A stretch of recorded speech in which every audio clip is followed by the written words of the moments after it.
Hey guys, tonight we're diving deep into the food that helped the Vikings survive those relentless, bone-chilling winters. Picture this, snow whipping across the vast northern landscapes, the nights stretching on endlessly, and you're huddled inside a dark, smoky longhouse, surrounded by the sound of crackling fires.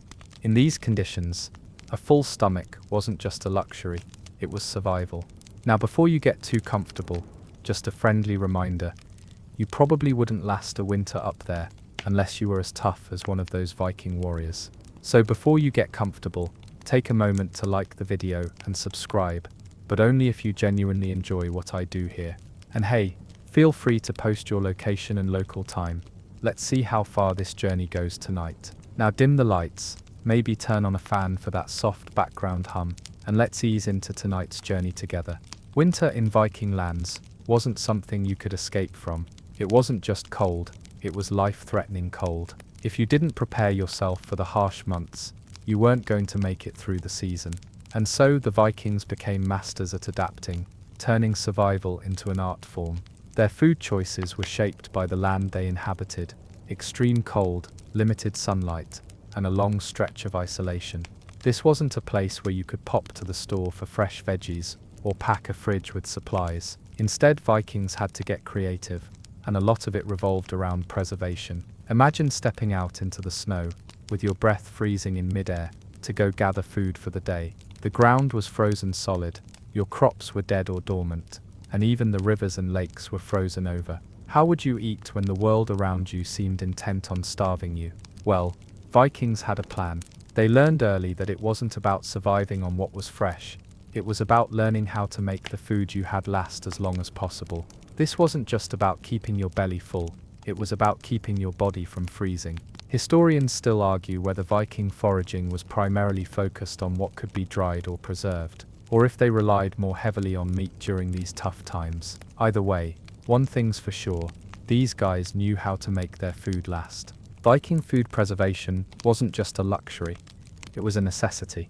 With winter settling in, the Vikings faced the harsh reality of being stuck indoors for months. And for those months, the food they had on hand had to last, no questions asked. They didn't have refrigerators, of course, but they did have some incredibly creative ways of keeping food fresh for months on end. Let's walk through some of their methods: drying, salting, fermenting, each one an art form in its own right. Take drying, for example. The Vikings didn't have the modern conveniences of freeze-drying, but they did have the cold, crisp air that came with winter. They knew how to hang meats, fish, and even fruits to dry in the icy winds, creating jerky-like products that could last for months. This method wasn't just about convenience, it was about survival. With dried meat, a Viking warrior could march across a frozen tundra without worrying about food going bad. It could be rehydrated with a little water and cooked into a stew when needed. Fish, too, was a major part of the Viking diet, and drying it allowed them to store their catch without worrying about spoilage. Then there was salting. Vikings would take their fish and meat, coat it in salt, and hang it in the cool air. The salt would draw out the moisture and prevent bacteria from growing. This method was crucial during the long winters, when fresh food was nearly impossible to come by. Historians still argue whether Vikings used salt in the same way we do today, or if they had to get creative with locally sourced alternatives, like seawater or even ash. But one thing is clear, their reliance on salt meant they could survive the harshest months of the year. And finally, fermenting. You've probably heard of fermented foods, kimchi, sauerkraut, and the like, but did you know the Vikings had their own version? They were experts at fermenting vegetables, fruits, and even dairy. A good batch of fermented food could not only survive the winter, but it could also pack a punch of nutrients to keep Vikings healthy. The fermented foods they consumed helped boost their immune systems and stave off illness during the long dark months. Viking kefir, made from milk, could have been a staple, and they likely fermented cabbage and root vegetables as well. These preservation methods weren't just about making food last, they were about ensuring that the Vikings could stay healthy, strong, and ready to face the brutality of a Scandinavian winter. But here's where it gets interesting.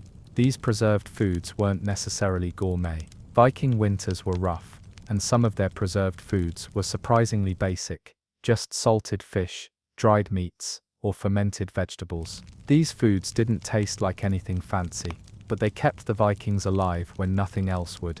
Still, the Vikings weren't content to just survive, they wanted to live well. Historians often debate whether the Vikings' food choices were driven purely by survival, or whether they had some kind of deeper cultural or religious significance. Were the Vikings simply doing what they had to do to get through the cold, or were these methods passed down through generations because they believed in the powers of preservation and fermentation? Maybe a bit of both. Now, let's take a moment to look at the Vikings' unique approach to food that wasn't just about keeping the body alive. It was about keeping their spirits strong during those long, cold winters. Imagine waking up in a longhouse, the thick smoke from the fire still hanging in the air, and you're hungry. But you're not exactly reaching for a fresh loaf of bread or a steaming bowl of soup. No, you've got a hunk of salted fish, dried meat, and maybe a handful of berries that were picked during the summer and carefully preserved for the winter months. Roots, berries, and mushrooms.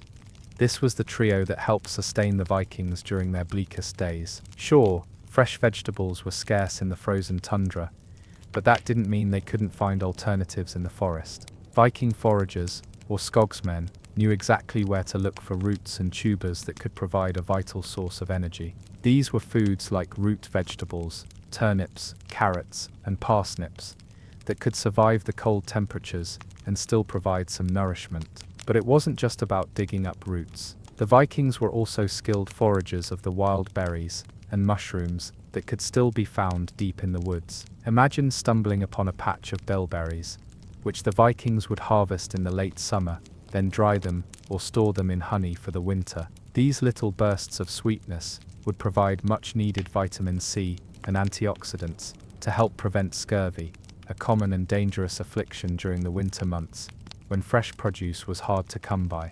Historians still argue whether Vikings actively sought out berries for medicinal purposes, or if they were simply a natural part of their diet. Either way, berries played a key role in their diet.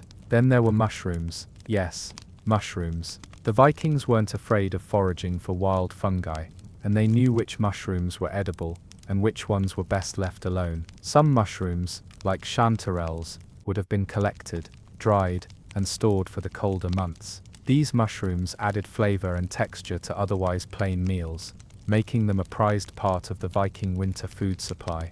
But not all mushrooms were edible, and some could be poisonous. So the Vikings had to be very careful, passing down their knowledge of which varieties were safe to eat from generation to generation. While the Vikings didn't have access to a wide variety of fresh food during the winter months, their ability to make use of what nature provided ensured they wouldn't starve. But of course, these humble ingredients weren't the only things on the menu. The Vikings also relied on their livestock for food, especially in the form of milk, eggs, and cheese. That brings us to the next big part of their diet: dairy. Historians still argue whether Vikings kept livestock primarily for meat, or for milk and other dairy products. There's evidence to suggest that dairy, especially butter and cheese, was just as important, if not more so, than meat during the long winters. The reason? It wasn't just about flavor, it was about calories and nutrients. Fatty foods like butter provided essential energy, helping the Vikings keep warm during the harsh months. Dairy products could be stored for months, giving Vikings access to a source of nutrition when everything else was frozen. But dairy wasn't the only thing keeping Vikings going during these hard times. They also had an extensive knowledge of brewing and fermenting. They weren't just fermenting vegetables and dairy, they also made their own beverages. Historians have long debated whether Vikings drank more ale or mead during the winter months. There's evidence suggesting that ale was the beverage of choice, as it was easier to produce in large quantities and could be brewed in the longhouse over the course of several weeks. Mead, made from honey, water, and fermented with yeast, would have been more of a special treat, reserved for celebrations or religious ceremonies. Some Viking sagas even describe mead as the drink of the gods, suggesting that its consumption carried some form of ritualistic significance. The role of beverages in Viking life is still widely debated.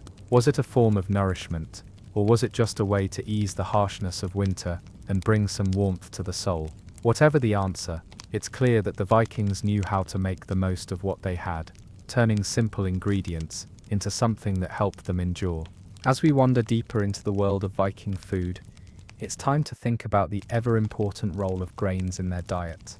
In a time and place where fresh produce was often scarce, and livestock was more expensive to keep than grains, Vikings turned to the humble rye and barley to provide sustenance. These two grains were the cornerstones of many Viking meals, particularly when they couldn't rely on much else. But how did these grains fit into their winter food supply? And why were they so important to Viking survival? Rye and barley were hardy grains, capable of surviving the harsh Nordic winters, where other crops might fail. These grains held strong in the frozen earth. In fact, rye was such a staple of the Viking diet that it was even used in the making of their famous bread. But it wasn't just bread they made with these grains. Barley, with its rich, nutty flavor, found its way into many Viking recipes, from porridges to ale, and rye was used to bake thick, dense loaves of bread that could survive the long winters without going stale.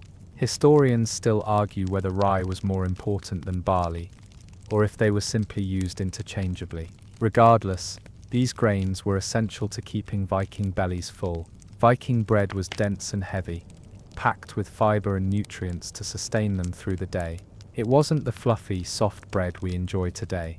No, this was bread that would fill you up and keep you going for hours. If you had a loaf of rye or barley bread, some cheese, and maybe a handful of dried berries, you could survive a day in the freezing cold, or at least make it through the long hours of darkness. It wasn't gourmet food by any means, but it worked. Barley was also crucial for brewing, as it's the primary ingredient in making ale.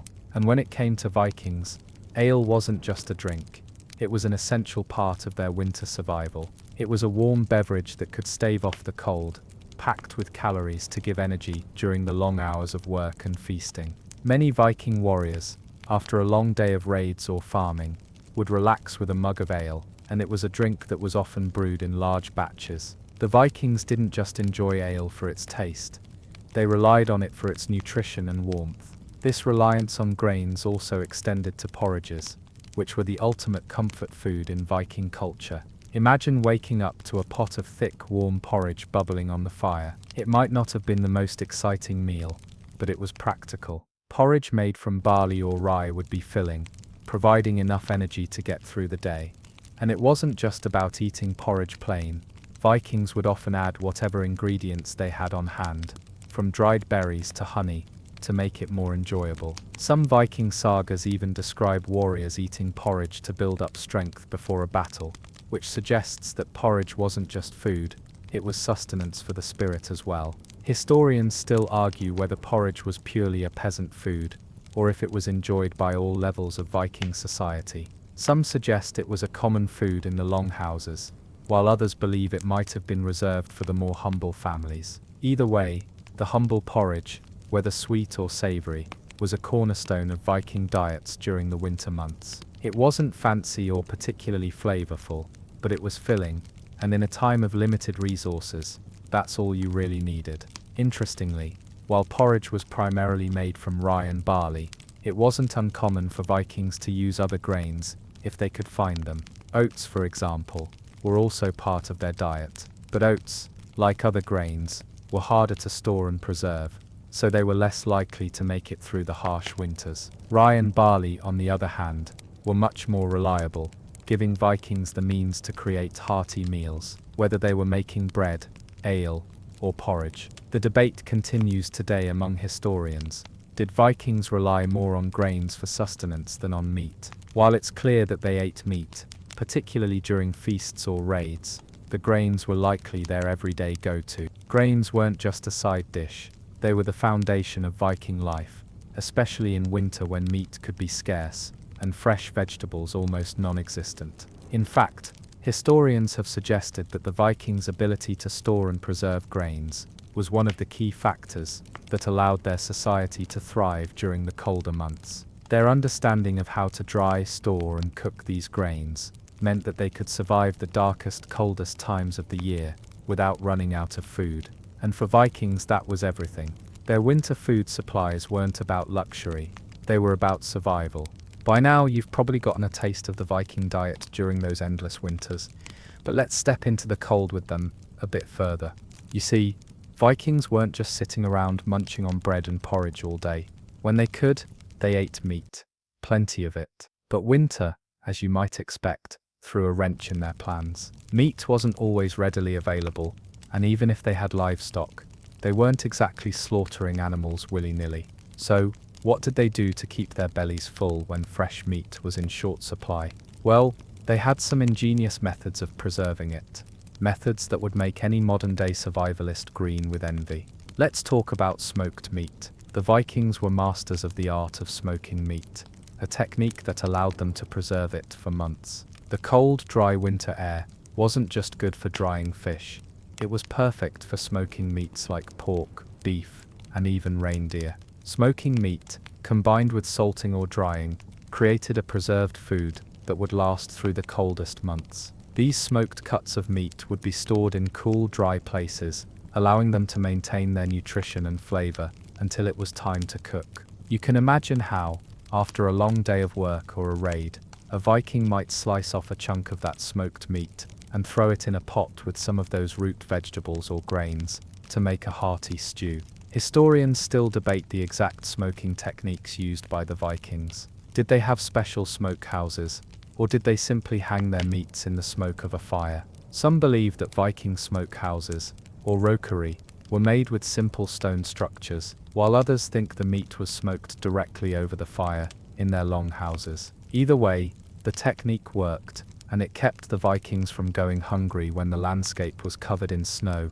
and their animals were huddling inside to stay warm. Now, not all meat was smoked, of course. Vikings also had to get creative with other methods of preservation. For example, they often relied on pickling. Meat could be preserved in vinegar or brine, a method that helped keep it edible for long stretches. Pickling was especially useful for smaller cuts of meat, like sausages, or even for storing fish. The vinegar or brine would draw out the moisture, preventing spoilage. This method wasn't just about keeping food from going bad.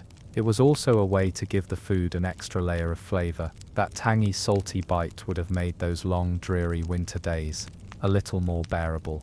But there's one more way the Vikings kept their food supply going through the winter: drying. Drying meat wasn't just a matter of hanging it up in the cold air. The Vikings had to carefully manage the drying process to ensure the meat didn't spoil. It was a delicate balance between the right amount of time spent drying and the risk of losing the meat to pests or mold. They would hang their meat in the longhouse or out in the cold, depending on the weather, to let it air dry slowly. While drying was effective, it required constant monitoring, and if the Vikings made a mistake, they could end up with spoiled meat, which could lead to food shortages during the harshest months. Meat preservation wasn't just for the warriors or the farmers either. Everyone in the Viking community relied on these methods. It didn't matter if you were a farmer or a craftsman, preserving meat meant the difference between life and death. And these preservation techniques were passed down from generation to generation. They weren't just skills, they were a matter of survival,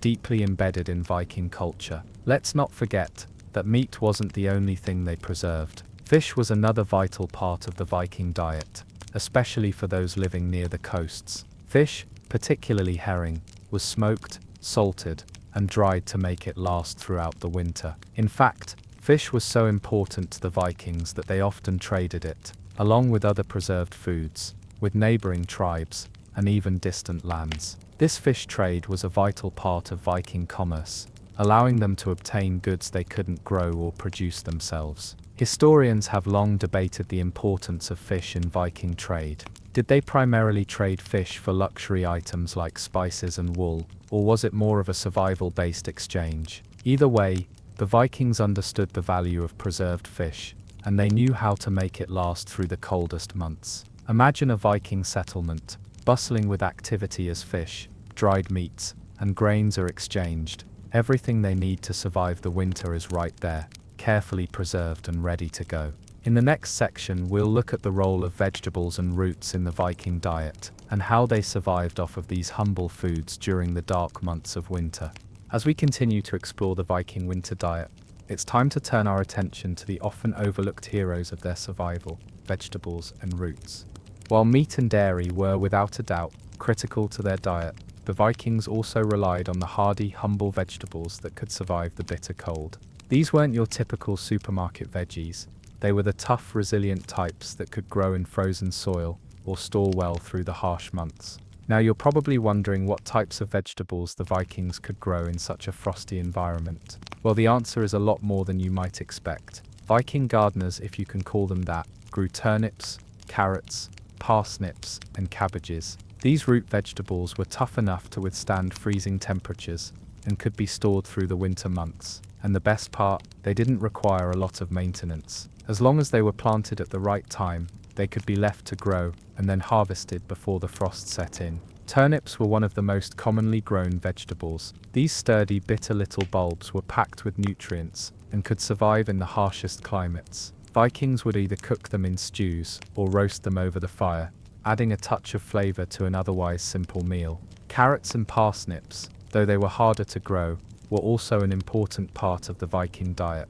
Both were rich in vitamins and could be stored for several months, making them ideal for the long winters. These root vegetables didn't just provide a source of nourishment, they also added variety to what might otherwise be a monotonous diet of salted meat and dried fish. Historians still argue about the exact role of root vegetables in the Viking diet, whether they were primarily used as a backup, or whether they were a key part of their daily meals. Some believe that root vegetables were the Vikings' primary source of food during the winter, while others suggest they were more of a supplementary food that balanced out the heavier meats. Whatever the case, there's no denying that these root vegetables were essential for keeping the Vikings alive during those long cold months. In addition to root vegetables, cabbages were also a staple in the Viking diet. Cabbages are hardy plants, and they can withstand frost, which made them perfect for a Nordic winter.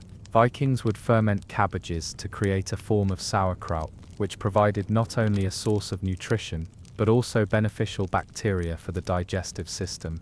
This fermented cabbage, mixed with salted meat and fish, was often eaten during feasts or on special occasions. In some Viking settlements, cabbage was even used in soups and stews, adding both flavor and texture. But let's not forget about the berries. While not technically a vegetable, the wild berries that grew in the forests surrounding Viking settlements were a major food source. Bilberries, lingonberries and cloudberries were among the most common types the Vikings foraged during the summer months. These little berries, though small, were packed with antioxidants and vitamin C, crucial for fighting off illnesses during the winter.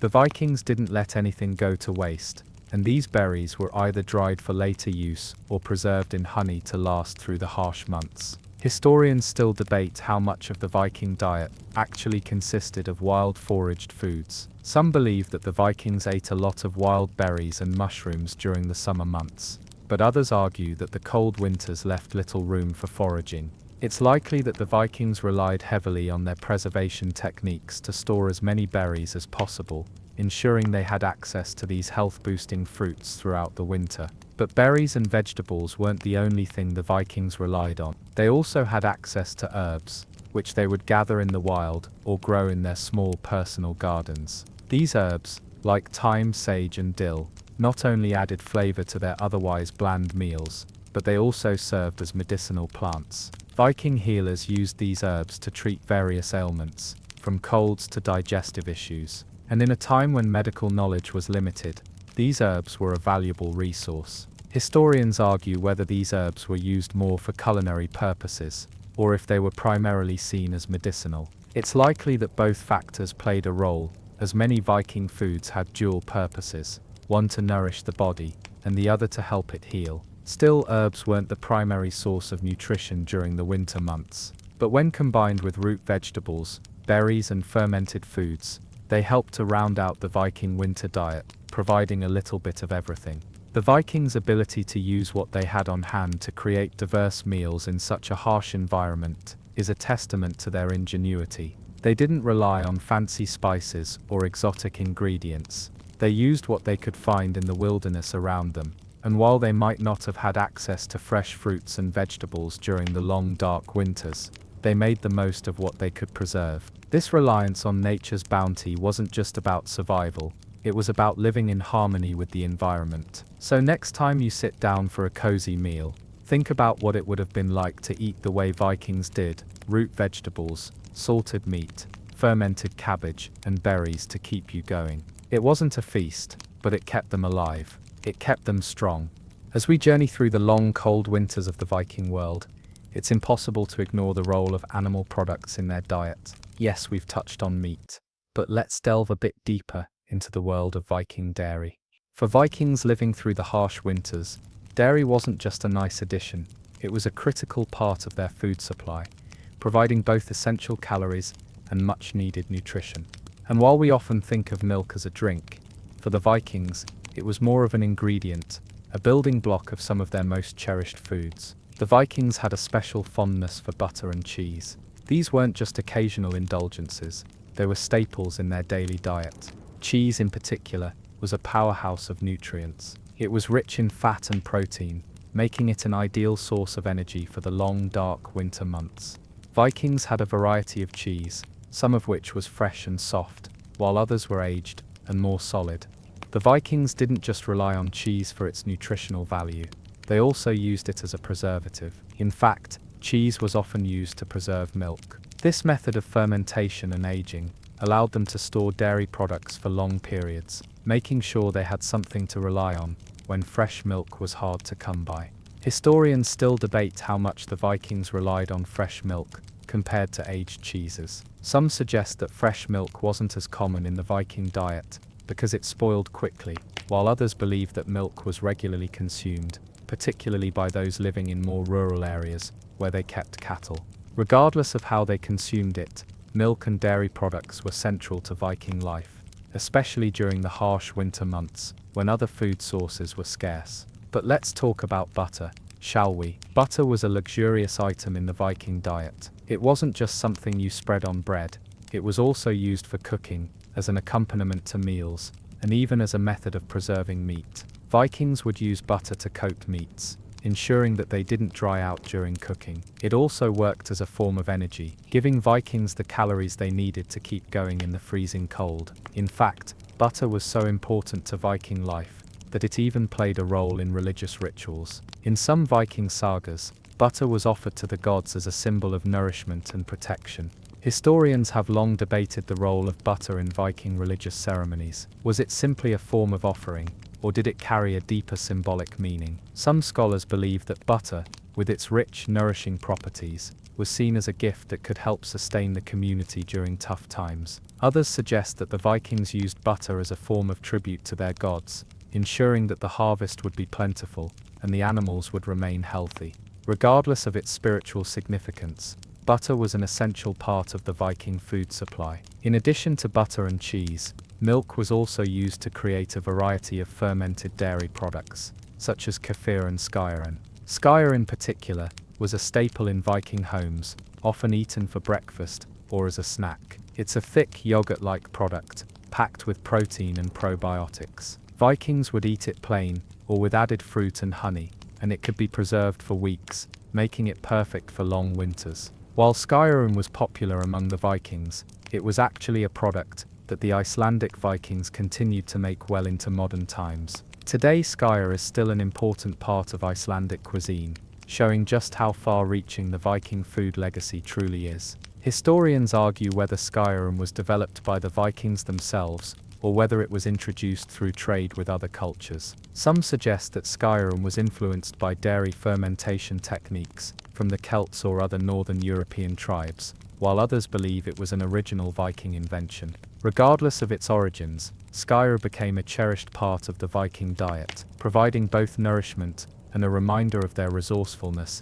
in the face of winter's challenges. Of course, dairy products weren't the only foods the Vikings relied on during the coldest months. Their extensive knowledge of foraging and preservation meant they could make do with whatever they could find in the wild. We've already discussed their reliance on berries, mushrooms and root vegetables, but one food source that often gets overlooked is eggs. While not as common as dairy products, eggs were still an important food for Vikings, particularly in the spring when they could gather eggs from their chickens and ducks. These eggs would be eaten fresh, or they could be preserved in brine for later use. Historians continue to debate the extent to which eggs were used in Viking cuisine. Some believe that eggs were a luxury item, only available during certain seasons, while others argue that eggs were a regular part of the diet, especially in areas where poultry farming was common.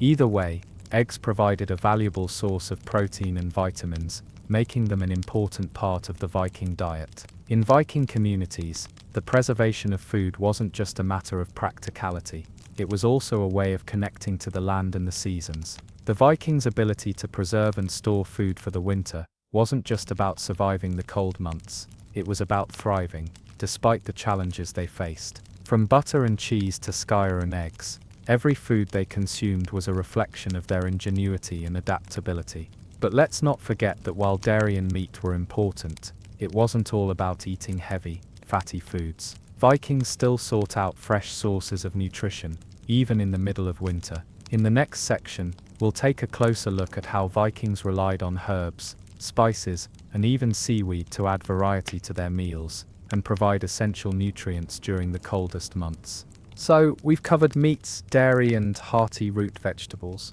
but there's another aspect of the Viking diet that was just as essential to surviving the long winters: herbs, spices, and yes, even seaweed. Now, before you think of Viking food as just salt-rubbed meat and starchy root vegetables, let me tell you, the Vikings were far more creative in the kitchen than we often give them credit for.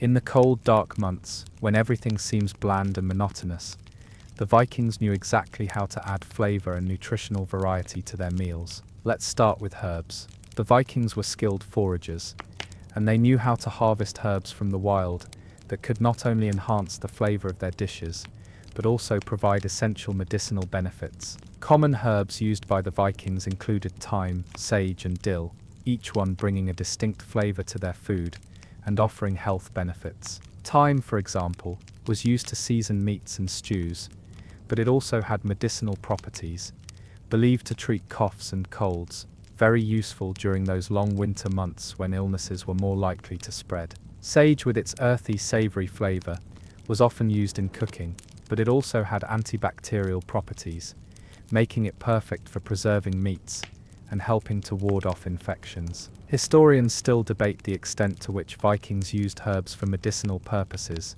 but many believe that their foraging skills went beyond just the culinary. Viking healers, or velvers, would have relied heavily on herbs for remedies, and it's likely that herbs like thyme and sage played a significant role in their winter survival. These herbs not only made their food more flavorful, but they also kept the Vikings healthy when fresh fruits and vegetables were unavailable. And let's face it, there's something kind of magical about eating a meal seasoned with a handful of freshly foraged herbs, especially when the world outside is nothing but ice and snow. But herbs weren't the only way the Vikings added flavor to their meals. Spices, though rare and often costly, were highly valued by the Vikings, especially those who lived near trade routes. The Vikings were savvy traders and had access to spices like pepper, ginger, and mustard, which they would import from the Mediterranean or the East. These spices didn't just enhance the flavor of their food, they helped preserve it too. A little bit of mustard could go a long way in making salted fish or preserved meats more palatable, while ginger added a warm, spicy kick to their porridges and stews. Spices were a luxury, but when the Vikings could get their hands on them, they didn't hesitate to use them.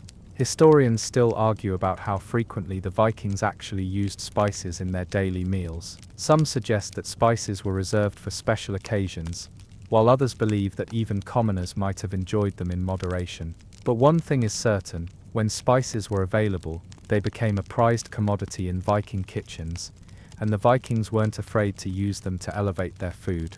Now let's move on to a truly unique Viking food source: seaweed. Yes, seaweed. While it might sound strange, seaweed was an important part of the Viking diet, especially for those living on the coasts. Vikings who lived near the sea had access to a rich variety of seaweed, which could be harvested from the shorelines or collected from the water. Seaweed was incredibly nutrient-dense, packed with vitamins and minerals like iodine, which was crucial for maintaining thyroid health during the long winters. And while the Vikings didn't necessarily eat seaweed in the same way we might today, they still found clever ways to incorporate it into their meals. Seaweed was often dried and used as a seasoning, or it could be added to soups and stews for extra nutrition. Some Vikings even made seaweed-based dishes, similar to what we would call a seaweed salad today. While seaweed may not have been a staple food for all Vikings, those who lived by the coast definitely took advantage of this natural resource. And let's be honest, if you lived in a longhouse with a roaring fire, a bowl of warm seaweed soup on a cold winter's night might not sound so bad. Historians still argue whether the Vikings used seaweed primarily as a food source, or if it was more of a medicinal remedy. Some suggest that seaweed's high iodine content made it particularly valuable for preventing goiter, a condition caused by iodine deficiency, while others believe it was simply a practical addition to their diet. Either way, it's clear that seaweed was a unique and valuable resource for the Vikings, especially in coastal regions. In addition to herbs, spices, and seaweed, Vikings also turned to fermented foods as another way to add flavor and keep their immune systems strong. You've already heard about their love for fermented cabbage and dairy, but there were other fermented foods they consumed, such as fermented fish. Fermented fish, often made from herring or other local catches, was stored in barrels and could be eaten during the winter months. It wasn't the most glamorous food, but it was an essential part of the Viking diet, providing protein and nutrients during the coldest months of the year. Historians have long debated the importance of fermented fish in Viking cuisine. Was it simply a matter of necessity, or did fermented fish have a special cultural significance? Some suggest that fermented fish was more of a survival food, a way to make use of fish that had been caught and preserved during the summer months. Others argue that fermented fish had a deeper cultural significance, perhaps tied to religious rituals or offerings to the gods. Whatever the reason, there's no denying that fermented fish played a major role in Viking diets and helped keep their bellies full when fresh food was scarce. In the next section, we'll look at how the Vikings turned their food sources into trade goods, allowing them to survive not just on their own, but also by exchanging goods with neighboring tribes in distant lands. The Vikings were not just survivalists, they were savvy traders, and their culinary ingenuity played a major role in their ability to thrive during those long, brutal winters. As we've seen, the Vikings relied on their own resources to preserve food, grow what they could, and adapt to their environment. But one of the things that made them stand out was their ability to trade, trading not only for luxury goods, but also for food. From salted meats to dried fish, grains to spices, the Vikings were known for their active trade routes, which extended across Europe, the Middle East, and even as far as Asia. And as much as they traded for goods to satisfy their culinary cravings, they also helped spread their food traditions to the regions they encountered. Viking trade routes were vast, connecting their northern homelands to places like Constantinople, the Byzantine Empire, and even the Arab world. This wide-reaching network allowed them to acquire spices, fruits, and grains that were not native to Scandinavia.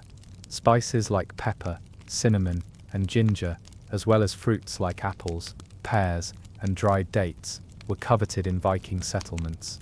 These products didn't just add flavor to Viking meals, they were also symbols of status and wealth. Imagine sitting in a Viking longhouse, sipping on a warm cup of mead spiced with ginger, the fire crackling in the hearth. These were the luxuries of Viking life. Historians still debate the extent to which spices and exotic foods were available to everyday Vikings. Were these trade goods reserved only for the elite, or did they make their way into the homes of commoners as well? Some suggest that while spices were expensive, they were shared among the community, especially in larger trading hubs. The Vikings, known for their communal and cooperative society, likely saw the benefits of trading for these goods and incorporating them into their meals. Others believe that these luxuries were strictly reserved for the more powerful Viking chieftains or kings, who used these goods to showcase their wealth and status. The Vikings were particularly known for their fish trade, which was an essential part of their food culture and economy. Herring, cod, and other fish were preserved and dried, creating a valuable commodity for Viking traders. These dried fish were sent across Europe, as far as the Mediterranean, where they were sought after for their longevity and nutritional value. Fish became a currency of sorts, and in Viking settlements, fish was often used as a bartering tool.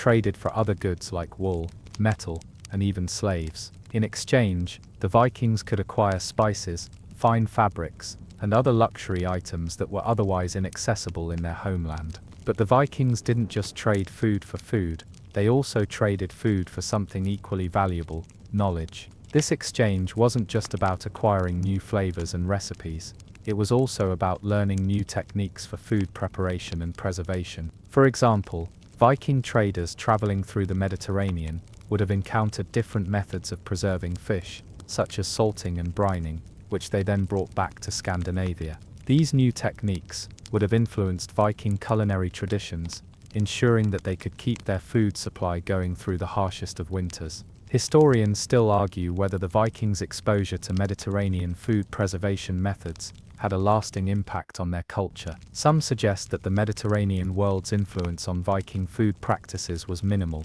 while others believe that the Vikings were quick to adopt any techniques that could help them survive. But one thing is certain: the Vikings' ability to trade and adapt to new methods helped them thrive, even in the most extreme conditions. The Vikings' global trade network also allowed them to acquire grains that were not native to their region. While rye and barley were the primary grains grown in Scandinavia, the Vikings knew how to adapt and grow other types of grains, such as wheat, which they acquired through trade. Wheat was often used to make bread and other baked goods, and it was a welcome addition to the Viking diet, especially when rye or barley was in short supply. Wheat, with its delicate texture and lighter flavor, was considered a luxury grain in Viking society. It was likely used for special occasions or reserved for the upper classes, but it was still a part of the Vikings' evolving food culture. Now, let's talk about another key component of Viking trade: honey. The Vikings loved their sweet treats, and honey was one of their most prized commodities. Honey wasn't just used as a sweetener, it was also an essential ingredient in mead, the Vikings' beloved alcoholic beverage. Mead was made by fermenting honey with water and adding spices or fruits for flavor. This honey-based drink was a staple at Viking feasts and celebrations, but it also had practical uses. Honey could be used as a natural preservative, especially for fruits and herbs, and it was believed to have medicinal properties as well. Viking healers used honey to treat wounds and other ailments, and it was an essential part of their herbal medicine chest. Historians still debate whether honey was as widely used among the Vikings as we think. Was it reserved for the elite and traded with other cultures, or did it make its way into the kitchens of common Viking families? Some suggest that honey was seen as a precious commodity, while others believe that it was more accessible, especially in rural areas where bees were kept for their honey. Whatever the case, honey was undoubtedly an important part of Viking life, both as a food and as a valuable trade good. In the next section, we'll look at how Viking food traditions and practices have had a lasting impact on modern-day survival and foraging techniques. Now that we've explored the Vikings' extensive trade routes, their resourceful use of local ingredients, and their reliance on food preservation, it's time to zoom out a little and think about how their food practices shaped not only their survival, but also modern-day survival methods. Vikings lived in some of the harshest conditions on Earth, and their ability to adapt their diet to those conditions had a lasting impact on the way we approach food sustainability and foraging today. The Vikings were early pioneers of foraging, finding and using whatever the land provided, and they did so with a precision that modern survivalists still admire. While we might look at wild berries, roots and herbs today as a fun hobby, for the Vikings, it was a way of life. They were experts at identifying edible plants, berries, and mushrooms that grew in the wild. Not only did this knowledge help them stay alive during the cold months, but it also shaped their food culture in ways we're still discovering today. One of the most impressive aspects of Viking foraging was their ability to maximize the nutritional value of what they could find in the wild. Wild herbs, like thyme and sage, were packed with medicinal properties that could treat everything from a sore throat to a digestive issue. These herbs weren't just nice little additions to their meals. They were essential for keeping the Viking population healthy during long cold winters when fresh food was scarce. The Vikings understood the value of these wild plants long before we started thinking about superfoods and the benefits of wild herbs. But it wasn't just herbs and berries that helped the Vikings survive. It was their intimate knowledge of the land and how to use every part of it. For example, mushrooms were an important part of the Viking diet, as we've seen, and today we know that wild mushrooms like chanterelles and morels are not only delicious, but also highly nutritious. These mushrooms were foraged, dried, and stored for use in the colder months. While they might have been considered a simple food source, mushrooms have been rediscovered in modern survivalist circles for their ability to provide key vitamins and minerals. Today, many people still forage for mushrooms, following in the footsteps of the Vikings who relied on these mushrooms for both sustenance and flavor. In addition to mushrooms and herbs, Vikings were also skilled at using seaweed, as we discussed earlier. The nutritional benefits of seaweed, packed with iodine and other essential minerals, are well known today, particularly in coastal communities. The Vikings, living in a coastal environment, had the perfect setup to take advantage of this food source. They didn't just eat seaweed, they used it as a seasoning, as a supplement to soups, and as an important nutritional boost during the winter months, when other food sources were low. Today, many coastal communities still forage for seaweed, and it has even become a trendy ingredient in modern cooking, celebrated for its unique flavor and health benefits. It's incredible to think that the Vikings, centuries ago, were using seaweed for many of the same reasons we do now: its health benefits, its ability to sustain life, and its versatility in the kitchen. Historians still debate how deeply Viking food practices influenced modern foraging techniques. Some suggest that Viking foraging was more about survival, driven by necessity, while others believe that their deep connection to the land and the natural world gave rise to a kind of culinary tradition that has been passed down through the generations. Whether they were making use of mushrooms, herbs, or seaweed, it's clear that the Vikings didn't waste anything. They knew that every plant, every root, and every creature that lived in the wild had a purpose, and they incorporated that knowledge into their diet. Looking beyond food, the Vikings also understood the importance of proper food preservation techniques. In today's world, food preservation is still an essential skill, particularly for those who practice homesteading or live off the land. The Vikings were pioneers in preserving meats, fish, and dairy. Techniques like smoking, salting, and fermenting are still widely used today. In fact, many modern survivalists and homesteaders still rely on these ancient methods to ensure their food lasts through the winter months. The Vikings weren't just preserving food for the sake of preservation. They were building a sustainable food system that could carry them through even the harshest conditions. They made use of every part of their food. Nothing went to waste. Bones were used for tools, animal skins were used for clothing, and even leftover food scraps were used for making broths or feeding livestock. This holistic approach to food is something that's often lost in modern convenience-based food systems. Today, there's a growing movement toward reducing food waste and returning to the old ways of preserving, fermenting, and making use of every part of the food we consume. In a way, the Vikings were ahead of their time, practicing sustainability in ways that we're just beginning to appreciate. Historians argue whether the Vikings' sustainability practices were driven by necessity, or if they were part of a larger cultural value system that emphasized resourcefulness. Some suggest that the Vikings' reverence for nature and the gods may have contributed to their sustainable practices, while others believe that it was simply a matter of survival.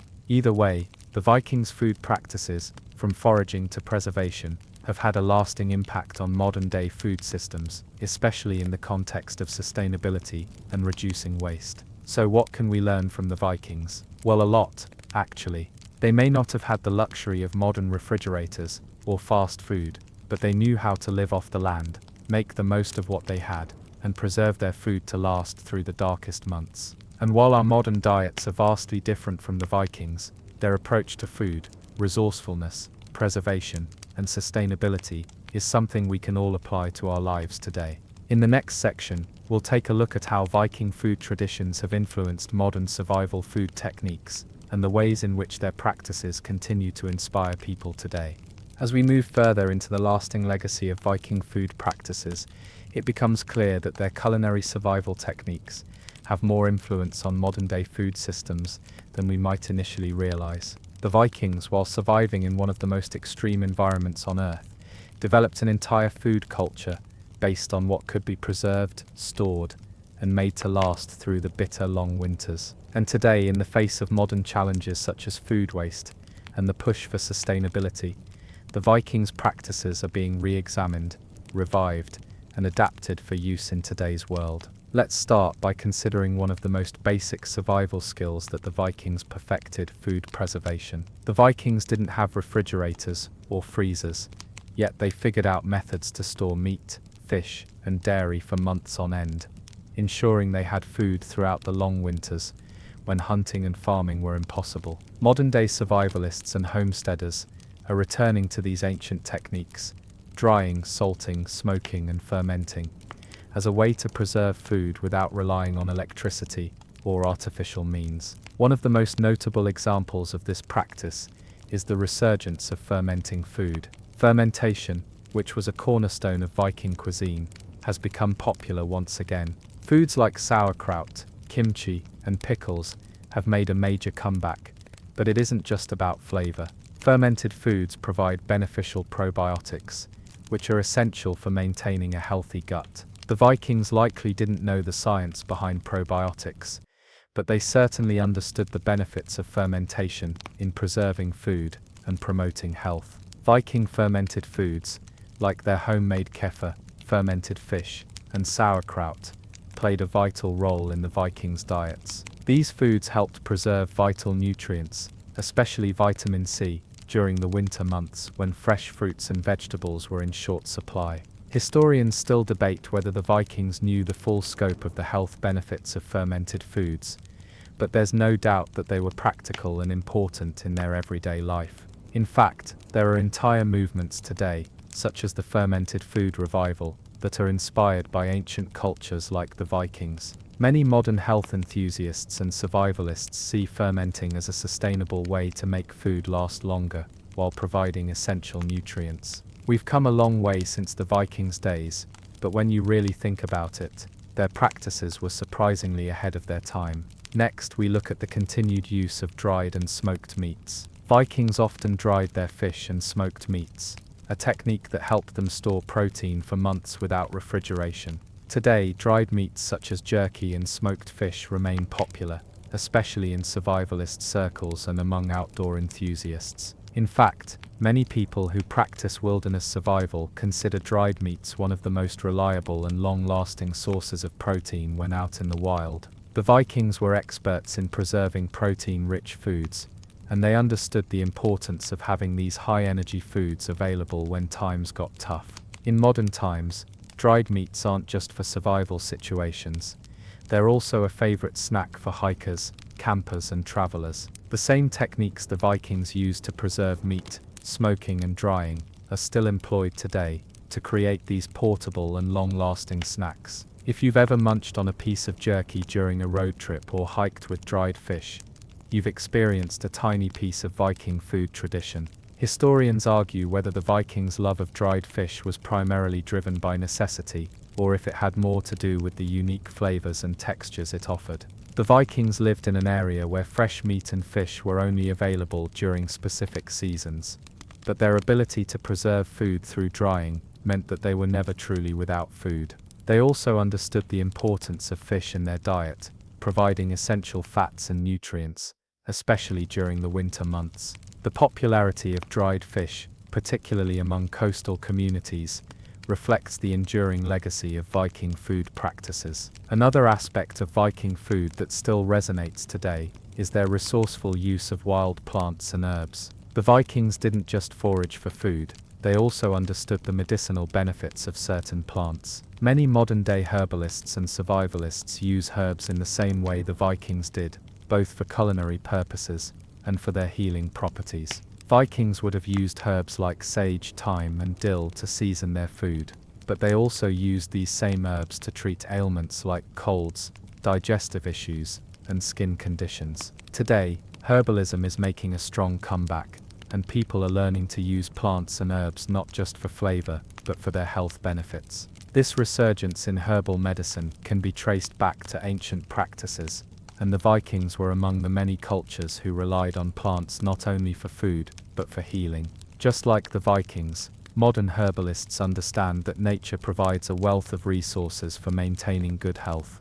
This knowledge of wild foraging and using local plants for medicinal purposes wasn't just a skill, it was a survival strategy. The Vikings knew that if they could forage for food in the wild, they would be able to supplement their diet during harsh winters. They relied on wild herbs, mushrooms and berries to provide vitamins and minerals that were difficult to come by when crops couldn't grow in the frozen soil. Today, people who live in rural areas, or who enjoy hiking, camping or wilderness survival, are returning to these skills, learning how to identify edible plants, and use them for both food and medicine. In the next section, we'll take a look at how Viking trade practices influenced the spread of their food culture across Europe and beyond, and how these foods evolved into what we know today as traditional European dishes. As we continue to delve into the Viking food legacy, it's fascinating to realize how their trade networks weren't just crucial for exchanging goods like silver, textiles, and furs. They also helped spread their culinary traditions far and wide. The Vikings were experts at trade, with their long ships allowing them to travel across vast distances, from the cold coasts of Scandinavia to the bustling markets of Constantinople and the Middle East. And along with their treasure and wares, they brought with them their food practices, methods of preservation, types of ingredients, and even entire dishes that would influence the cultures they encountered. One of the most significant ways Viking food traditions spread was through their interactions with other cultures. The Vikings didn't just raid, they traded, interacted, and shared knowledge. As they ventured across Europe and Asia, they brought back spices, fruits and grains that they could not grow in their own cold climate. In return, they traded preserved meats, dried fish, and hearty grains, which proved essential to communities that lived in less hospitable climates, or in places where food preservation was a challenge. Consider the influence the Vikings had on the people of the British Isles, for example. Many of the foods and methods of preservation that we associate with traditional British cooking, such as salted fish and smoked meats, can trace their roots back to Viking practices. The Vikings introduced new ways of preserving food, especially fish, which played a pivotal role in the British diet. The Vikings didn't just leave their mark on food preservation, they also influenced the types of food available. Rye, barley, and other hardy grains found their way into the kitchens of those they traded with, providing sustenance in areas where other crops might not survive. Historians argue about the extent to which Viking culinary practices influenced the British Isles, but there's little doubt that the Viking presence had a lasting impact on the region's food culture. The Viking invasion of England in the 9th and 10th centuries was marked not only by violent raids, but also by settlement and trade. As Vikings established themselves in places like York and Dublin, they brought with them their skills in food preservation, which proved invaluable in the often damp, cold climate of northern Europe. The Vikings' knowledge of salting, smoking, and drying fish was adopted by local populations, ensuring that food could be stored for longer periods, and helping to make the region more self-sufficient during winter months. Trade between the Vikings and the people of the Mediterranean is another fascinating chapter in the spread of Viking food culture. When the Vikings made contact with the Byzantine Empire and the Arab world, they brought with them not only their precious furs and silks, but also their food practices. The Mediterranean world had access to ingredients and spices that were rare in the cold north, such as saffron, cinnamon, and pepper. The Vikings, always eager to acquire these exotic goods, introduced their trading partners to different methods of preserving fish, meats, and dairy, while simultaneously learning new cooking techniques and incorporating foreign ingredients into their own diets. Historians still debate the extent of this culinary exchange. Did the Vikings adopt these new ingredients and spices into their everyday cooking, or were they reserved for the wealthier classes, who could afford to import such luxuries? Some suggest that the introduction of spices like cinnamon, cloves, and ginger had a profound effect on Viking cuisine, making their dishes more flavorful and aromatic. These spices would not only flavor the foods they brought back to Scandinavia, but would also become part of the trading stock they used to barter with other cultures. The Vikings were nothing if not resourceful, and their ability to adapt and incorporate foreign foods into their diet was one of the reasons their culture endured for so long. But it wasn't just spices and grains that the Vikings exchanged through trade, it was also culinary techniques. The concept of fermenting and pickling, which was so vital to the Viking diet, spread to other regions through these interactions. In fact, fermented foods are still a staple in many European cuisines today. The Vikings may not have been the first to ferment food, but their role in spreading this practice across Europe cannot be underestimated. The preservation techniques they developed for fish, meat, and vegetables were adopted by many of the societies they came into contact with, ensuring that future generations would have the ability to store food long after the Vikings were gone. Viking food culture didn't stop at the European borders. As they traveled even further east, Vikings reached the furthest reaches of Russia and beyond, bringing with them their preserved foods, spices, and grains. Along the way, they encountered new peoples, many of whom had different food practices. Through this cultural exchange, the Vikings not only spread their knowledge of food preservation, but also learned from other cultures, incorporating new ingredients and methods into their own diet. The long-lasting impact of Viking food culture can still be seen today in many Scandinavian and Northern European dishes. In countries like Iceland, Norway, and Denmark, traditional Viking foods like dried fish, preserved meats, and rye bread are still common staples of the diet. Even the practice of fermenting food, which was so essential to Viking survival, has continued into modern times. Today, Iceland is famous for its unique fermented shark dish, harkal, which is made by fermenting Greenland shark meat, a practice that harkens back to the Viking tradition of fermenting food to preserve it through the winter.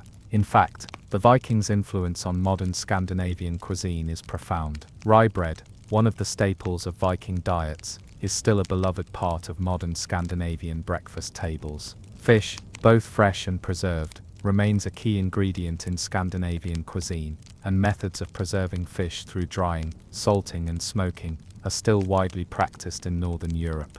The Viking love for mead, made from honey, water, and yeast, continues today in the form of craft meads produced in Scandinavian countries. These are just a few examples of how the Viking food culture has endured, transcending centuries and continuing to inspire modern cooks and survivalists. In the next section, we'll take a look at the final legacy of Viking food traditions and how their practices continue to inspire modern approaches to food sustainability, health, and survival.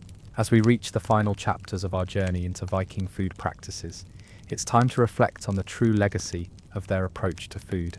The Vikings didn't just survive, they thrived. Their resourcefulness, adaptability, and ability to make use of every part of their environment have had a lasting impact, influencing modern approaches to food sustainability, foraging, and survival in ways that we may not fully appreciate. The traditions they developed for preserving, storing, and preparing food continue to shape how we think about food systems today. One of the most profound lessons we can learn from the Vikings is the importance of sustainability in food production. In a time when refrigeration and modern preservation methods were not available, the Vikings had to rely on their environment to ensure they had food year-round.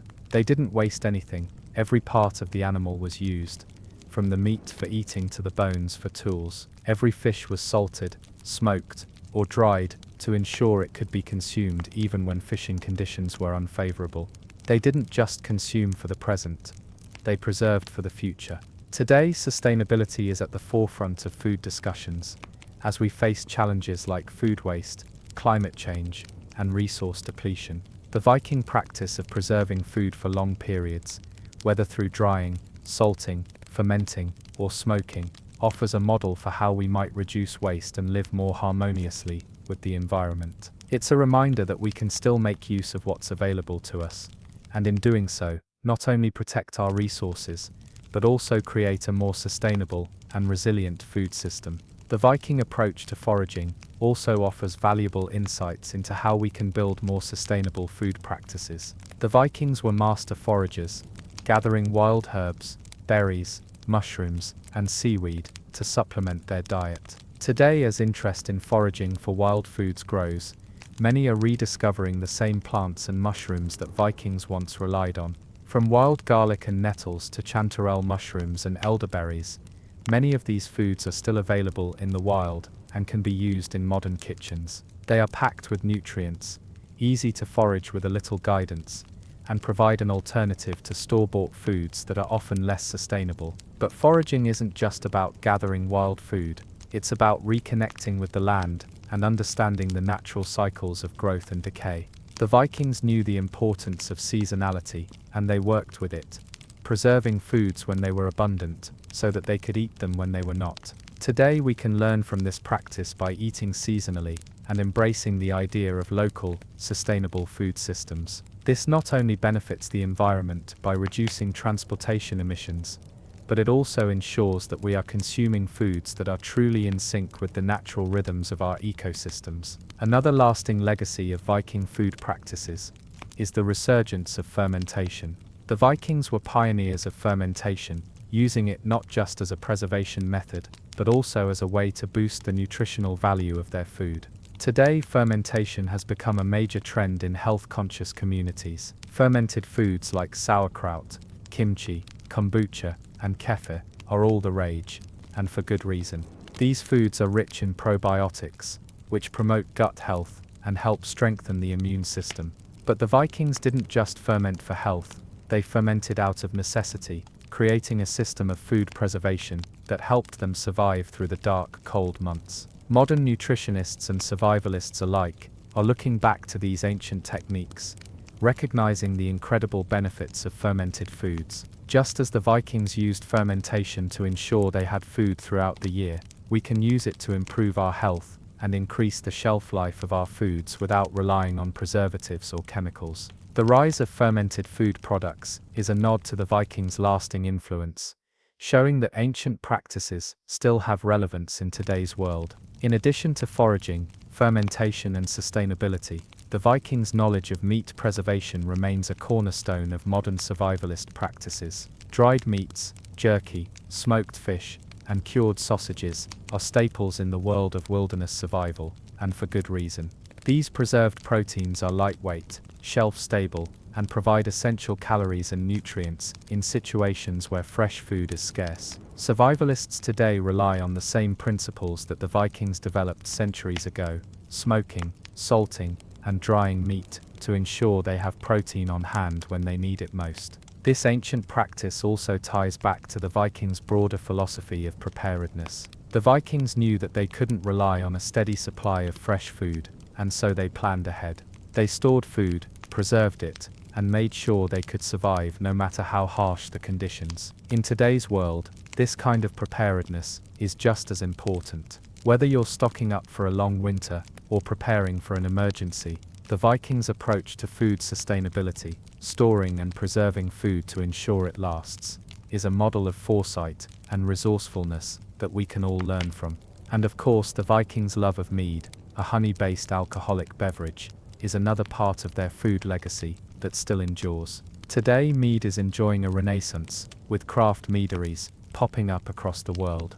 The Vikings enjoyed mead not just for its intoxicating effects, but also as a symbol of abundance and celebration. They made mead from honey, water, and fruit or spices, and it was often consumed during feasts, religious ceremonies, and toasts to the gods. Mead's resurgence in popularity today is a reflection of how the Vikings' food practices are being revived, appreciated, and even innovated upon.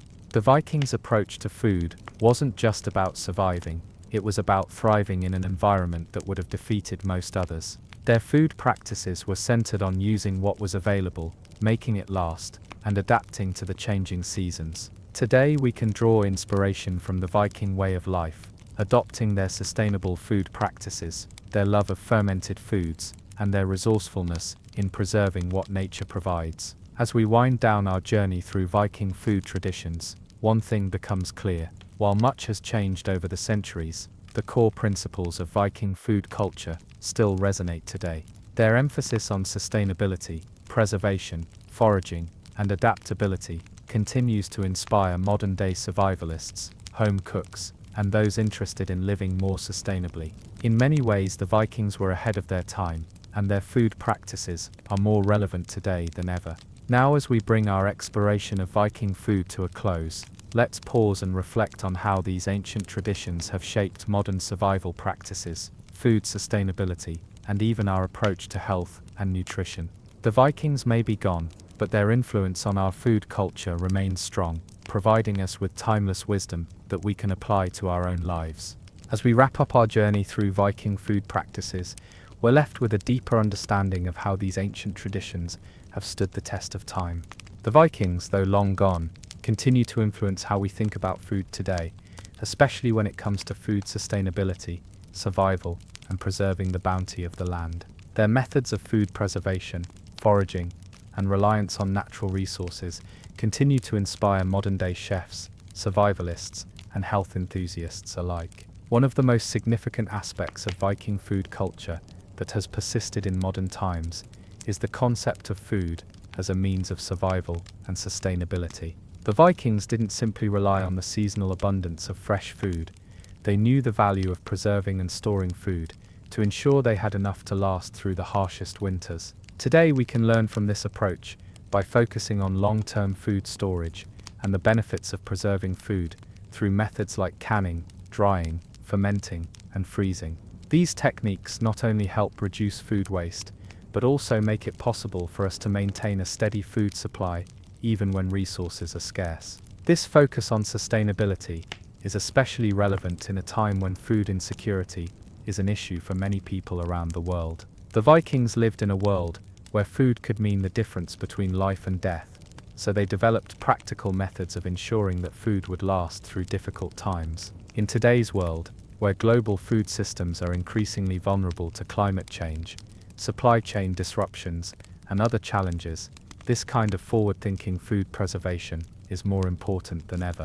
Beyond food preservation, the Vikings' relationship with the land and their knowledge of natural resources has had a lasting impact on modern foraging practices. Wild foods like mushrooms, herbs, and berries, which were essential to the Viking diet, are once again becoming a central part of the modern diet. Foraging for wild food is growing in popularity, especially among those seeking to reconnect with nature and reduce their reliance on commercial food systems. This revival of foraging practices can be traced back to the same knowledge the Vikings passed down: how to live off the land, using its resources responsibly and sustainably. In addition to foraging, the Vikings also knew how to use what they had. Their resourcefulness is something we can all learn from, especially in an age of excess and waste. The Vikings didn't just throw away what they couldn't eat. They made use of everything. From animal skins used for clothing to bones used for tools, every part of the animal was put to good use. This mentality is one we could all adopt today, especially when it comes to reducing food waste. Whether it's using leftover food scraps to create new meals, or utilizing the full potential of each part of an ingredient, the Vikings' approach to food is a reminder that we can be more resourceful in our own kitchens. It's also worth noting the Vikings' knowledge of medicinal herbs and natural remedies. The Vikings didn't just eat for sustenance, they ate to stay healthy. Wild herbs and plants, used in their cooking and medicine, were vital to maintaining good health. These herbs were not only used to flavor food, but also to boost the immune system, improve digestion, and even treat minor illnesses. Today, herbalism is making a comeback, and many people are rediscovering the same plants that the Vikings used for medicinal purposes, from garlic and ginger to sage and thyme. The resurgence of interest in herbal remedies is another example of how the Vikings' knowledge of food and nature has stood the test of time. As we look at the Viking legacy in food, we can't ignore the role of mead, the sweet honey-based alcoholic beverage that was a hallmark of Viking feasts and celebrations. Mead was more than just a drink. It was a symbol of abundance, a gift to the gods, and a way to bond with others in the community. Today, mead is making a strong comeback, with craft meaderies sprouting up in many places around the world. Just as the Vikings celebrated their victories with a glass of mead, modern-day enthusiasts are raising their cups to honor tradition, craftsmanship, and the timeless appeal of this ancient beverage. But the Viking impact on food culture isn't just about the ingredients or the methods. They also brought with them a sense of community and celebration around food. The Vikings were known for their feasts, where food played a central role in bringing people together. The Viking feasts were more than just a chance to eat. They were events where people could share stories, celebrate victories, and strengthen bonds. This sense of community and shared experience around food is something that we see today in gatherings with friends and family, as food continues to play a key role in socializing, celebrating, and creating memories. Historians continue to debate whether Viking feasts were primarily about sustenance, or if they had a deeper cultural or religious meaning. Some suggest that these feasts were sacred, a way for the Vikings to honor their gods and ensure good fortune.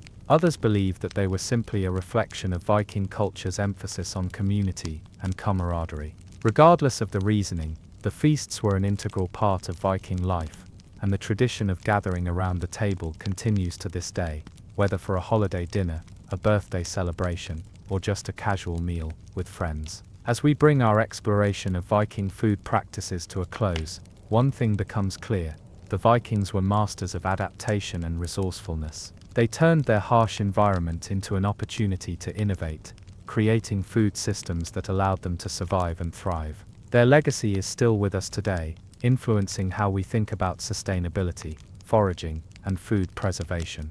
The Vikings weren't just survivors, they were pioneers in their approach to food, and their ingenuity continues to inspire us in our own kitchens and lives. In the next section, we'll reflect on how Viking food practices shaped the future of culinary traditions, and how we can continue to apply their wisdom to our modern-day lives.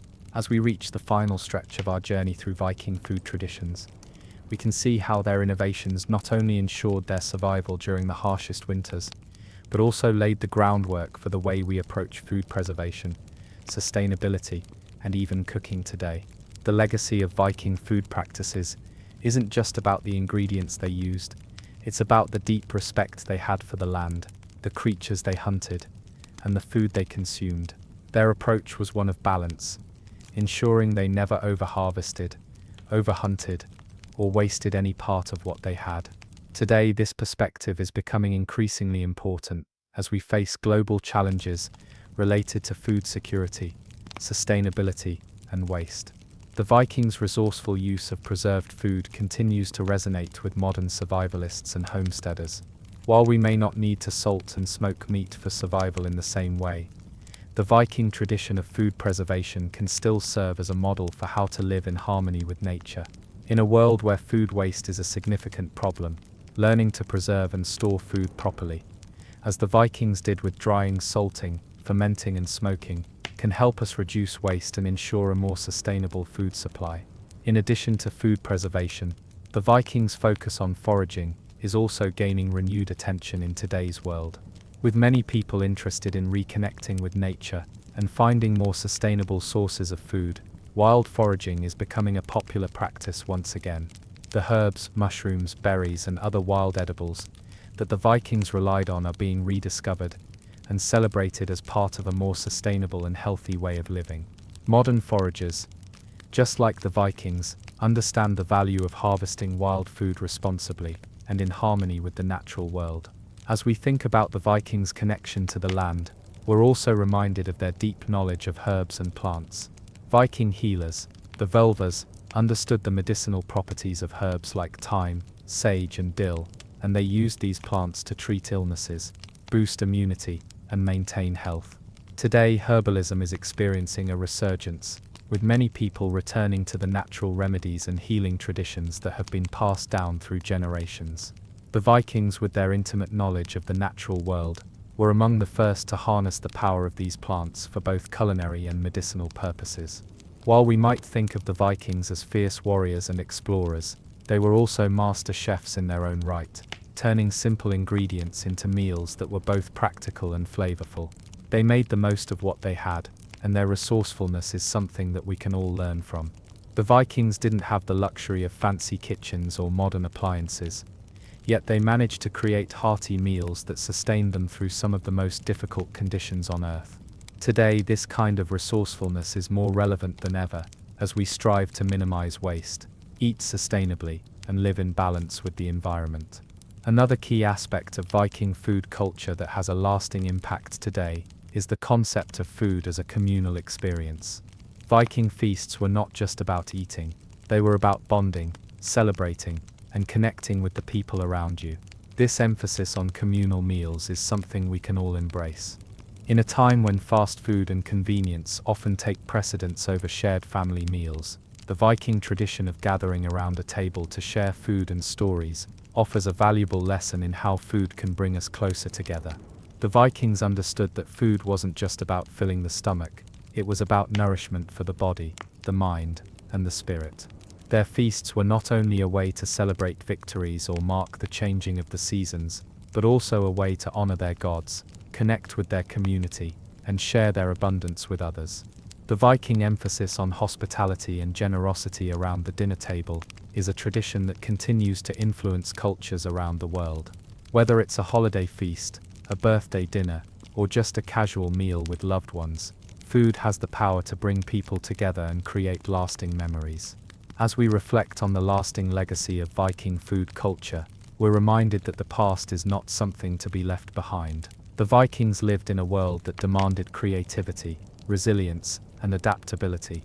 And in many ways, the challenges we face today, climate change, food insecurity, and the need for sustainable living, require the same qualities. The Viking approach to food, from preservation and foraging to communal feasting, offers valuable lessons for how we can live more sustainably, eat more mindfully, and reduce our impact on the planet. Their food culture wasn't just about survival, it was about thriving in a world that was often unforgiving. And while we may no longer face the same challenges the Vikings did, we can still apply their resourcefulness and wisdom to our modern lives. Whether we're learning how to preserve food, foraging for wild edibles, or gathering around the table with family and friends, the Viking spirit of resilience, sustainability, and community lives on in our food practices today. So as we close the final chapter of this journey, let's take a moment to appreciate the depth of Viking food traditions and how they've shaped the way we approach food in the modern world.